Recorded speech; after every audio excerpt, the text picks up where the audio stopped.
Welcome to the Scientific Dose. Today, we're diving deep into the cellular biology and systemic regulation of bone health. Now, you might think of bones as just a static scaffolding for the body, right? Well, scratch that. They are incredibly dynamic, living tissues governed by intricate biochemical pathways, hormonal thermostats, and just constant, nonstop remodeling. Here is our blueprint to break down for today. We'll be covering the foundation of bone, the steps of bone ossification, mineral reservoirs, hormonal regulation, vitamin D activation, and finally, bone metabolism disorders. Let's get right into it. Section 1. The foundation of bone. Let's look at the microscopic blueprint. When you actually break down what bone is made of, there's a pretty stark contrast. The cellular component, the actual living cells that build and maintain the bone, makes up a measly 2% of the total structure. The other massive 98%, that's the extracellular matrix. And as we're going to see, that tiny 2% completely dictates the health of the entire 98%. It's wild. So let's talk about that massive 98% matrix, which is split into two distinct parts. On one side, we've got the organic matrix, making up about 40%. Think of this as the flexible scaffolding. It's mainly type 1 collagen, giving bone its flexibility and tensile strength. If collagen synthesis gets messed up, like with scurvy or the brittle bone disease osteogenesis imperfecta, your bones literally lose that framework and become incredibly fragile. On the flip side, we have the inorganic matrix at 60%. This is mostly hydroxyapatite crystals made from calcium and phosphate salts. And this is what gives bone its sheer hardness and compressive strength. The clinical takeaway here? If this inorganic hydroxyapatite matrix is defective or poorly mineralized, you're risking severe structural failures, like what we see in rickets or the dangerous drop in bone density seen in osteoporosis. Now, tracking the evolution of these bone cells, we begin with the mesenchymal stem cell. Watch how it transforms into these cuboidal bone-forming cells called osteoblasts. Once these osteoblasts lay down that organic matrix, they actually get trapped inside their own work. They evolve into these star-shaped, highly networked cells called osteocytes, which basically act as the mechanical sensors for your bone. Pretty cool, right? But contrast those with the osteoclasts. These guys come from a totally different monocyte macrophage lineage. They're huge, multinucleated cells with this ruffled border, and they are specifically designed to resorb or dismantle bone tissue to release minerals. So osteoblasts build it up, and osteoclasts break it down. To keep track of all this cellular construction in a clinical setting, we look at specific blood markers for bone turnover. Let's go row by row here. First, alkaline phosphatase, or ALP, indicates overall bone formation and osteoblast activity. Next is osteocalcin, which gives us a solid read on general bone turnover and mineralization. But I really want you to explicitly highlight that bottom row, P1NP. P1NP, or procollagen type 1 N-terminal propeptide, if we're being formal, is literally the absolute best blood marker we have for tracking bone formation. Section 2. Step-by-step bone ossification. How the frame is actually built. Looking at this anatomical map, you can see your body actually uses two completely different building strategies depending on the region. Up top, the cranial vault of your skull, the mandible, and the clavicle use what's called intramembranous ossification. But if you trace down to the long bones of your arms and legs, your vertebrae, and your pelvis, those areas undergo endochondral ossification, which is a totally different, multi-step process. Let's step through endochondral ossification chronologically, since this is how most of your skeleton was formed. Step 1, it all starts with a cartilage template.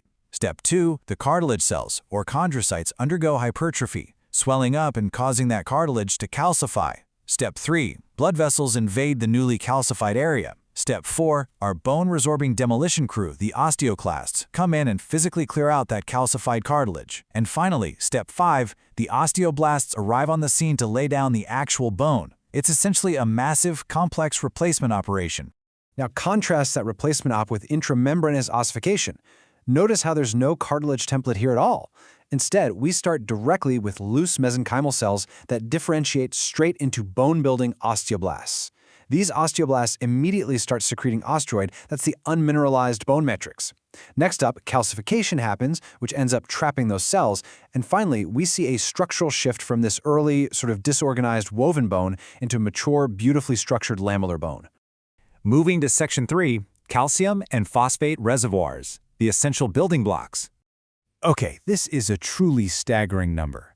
99%. 99% of your body's total calcium is locked away right now inside your skeletal system, stored as those incredibly hard hydroxyapatite crystals we talked about earlier. So your bones aren't just holding you up. They are literally your body's primary mineral vault.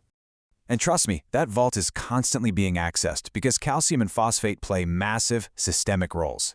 Beyond just keeping your bones strong, calcium is absolutely non-negotiable for muscle contraction. It specifically binds to troponin to make your muscles flex. It's also vital for nerve transmission, blood clotting, and cell signaling. Phosphate is just as critical, acting as the structural backbone for your DNA and the ATP that fuels literally all your cellular energy. So, to keep these vital systems running and the vault fully stocked, an adult's daily requirement is about 1,000 to 1,200 milligrams of calcium and up to 1,000 milligrams of phosphate. Section 4. Hormonal regulation of bone. Meet the maintenance crew.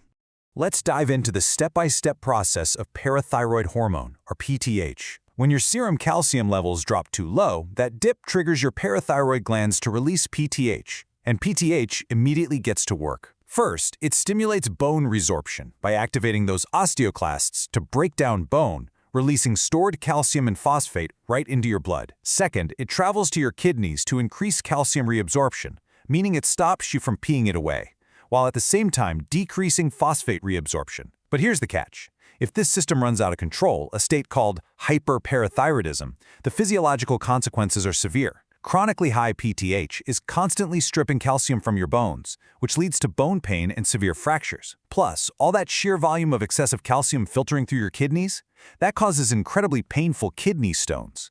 Working directly in opposition to that is calcitonin. Let's walk through this opposing step-by-step process. When blood calcium levels get too high, a state called hypercalcemia, this triggers the parafollicular C cells in your thyroid gland to release calcitonin. Calcitonin's main job is to lower your blood calcium. It does this primarily by inhibiting osteoclast activity, effectively slamming the brakes on releasing any more calcium from the bone while simultaneously decreasing renal calcium reabsorption in the kidneys. It basically tells the system to chill out. This brilliantly illustrates that delicate balance.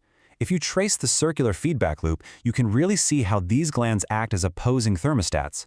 On the bottom loop, a drop in calcium triggers the parathyroid gland to release PTH, which raises calcium levels. On the top loop, if calcium rises too high, the thyroid releases calcitonin to bring those levels right back down. They are perfectly mirrored systems, constantly working in the background to keep you in strict homeostasis. Section 5. Vitamin D activation pathway. This is quite the multi-organ journey. Let's trace this incredible journey. It actually kicks off right in your skin. Sunlight hits the epidermis, converting 7-dehydrocholesterol into vitamin D3. But hold on, D3 isn't biologically active yet. It has to travel to your liver, where an enzyme called 25-hydroxylase converts it into calcidiol. Now this is still just the circulating storage form, the stuff we measure when you get a blood test. From the liver, it travels down to the kidneys. There, driven by the enzyme 1-alpha-hydroxylase, which, fun fact, is actually stimulated by PTH, it is finally converted into the active hormone calcitriol. Calcitriol then acts directly on your intestines, massively increasing your ability to absorb calcium and phosphate from your diet. It's a true team effort across multiple organs. And finally, Section 6. Bone metabolism disorders. What happens when these systems fail? Notice the stark contrast between a healthy bone matrix and an osteoporotic one. You can see the dense, healthy honeycomb structure right next to the highly porous, widened, hollowed-out gaps of osteoporotic bone. In osteoporosis, bone resorption by the osteoclasts completely outpaces bone formation by the osteoblasts, leading to a massive loss of density and an extreme risk of fractures, especially in the spine and hips. Now, looking at Paget's disease, we see a different story. Unlike the overall systemic thinning we see in osteoporosis, Paget's disease involves chaotic, hyperactive, and totally disorganized remodeling. The osteoclasts aggressively break down the bone, and the osteoblasts frantically try to keep up in Paget. The result? Enlarged, deformed bones that are structurally very, very weak. We also see some pretty severe clinical consequences from vitamin D deficiency, which leads directly to defective bone mineralization. But it actually presents very differently depending on your age. In children, this deficiency causes rickets. Because their bones are still actively growing, the lack of proper mineralization leads to widened growth plates and visibly bowed legs that just can't support the weight of the growing child. In adults, whose growth plates have long since fused, the equivalent condition is called osteomalacia. The bones become incredibly soft and deeply painful, leading to muscle weakness and these specialized stress fractures known as pseudofractures. From the microscopic mesenchymal stem cells differentiating into osteoblasts to the systemic, perfectly choreographed dance of the thyroid, parathyroid glands, and kidneys managing our mineral vault, your skeletal system is an absolute marvel of cellular biology. Every single second of every day, your bones are being carefully dismantled and actively rebuilt to keep you moving and to maintain that crucial mineral homeostasis. So, I want to leave you with this final thought. With our bones constantly remodeling, are you giving your cellular construction crew the materials they need?